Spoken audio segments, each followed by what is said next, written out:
အောက်တန်းကြတဲ့ကိစ္စတွေပေါ်မှာဝါသနာပါရခြင်းတူတဲ့ပုဂ္ဂိုလ်တွေဟာတဲ့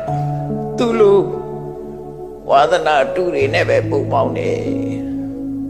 အတောက်စားဝါသနာပါတဲ့လူကအတောက်စားဝါသနာပါတဲ့လူနဲ့ပေါင်းတယ်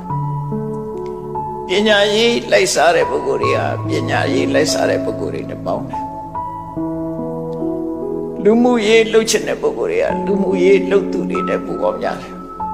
လောကရေးချီးအကြောင်းမဲ့ဖြစ်နေတာမဟုတ်ဘူးပူပေါင်းမှုတွေရှိတယ်အဲ့တော့ကိုယ်ဆင်ញင်စစားမှာငါဟာဘယ်သူနဲ့ပူပေါင်းတယ်လဲ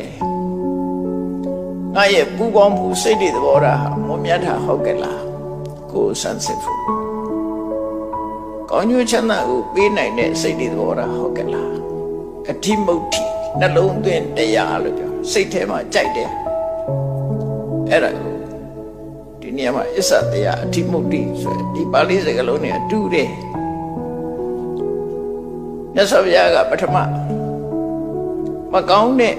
အောက်တန်းကြတဲ့စိတ်နေသဘောထားရှိတဲ့ပုဂ္ဂိုလ်တွေကသူ့လိုအောက်တန်းကြပြီးတော့စိတ်နေသဘောထားရှိတဲ့ပုဂ္ဂိုလ်တွေနဲ့ပူပေါင်းနေတဲ့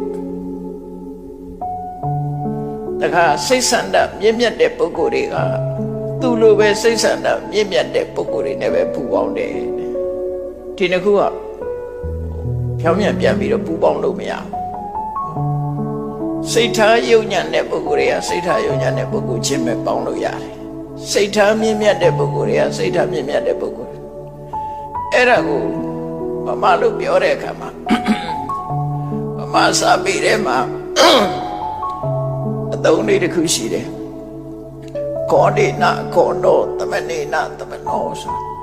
ရှေ့တော့သုံးကြတယ်ပေါ့နော်ခုခေတ်တော့သုံးတာနည်းသွားတယ်ဆိုလိုတဲ့အဓိပ္ပာယ်ကကောဒိနာကောနောဆိုတာ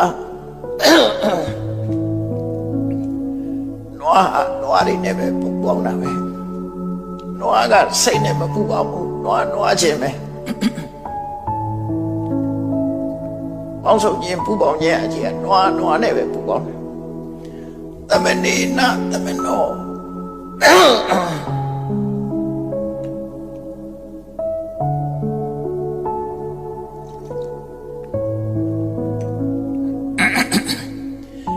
ယဟန်ကလည်း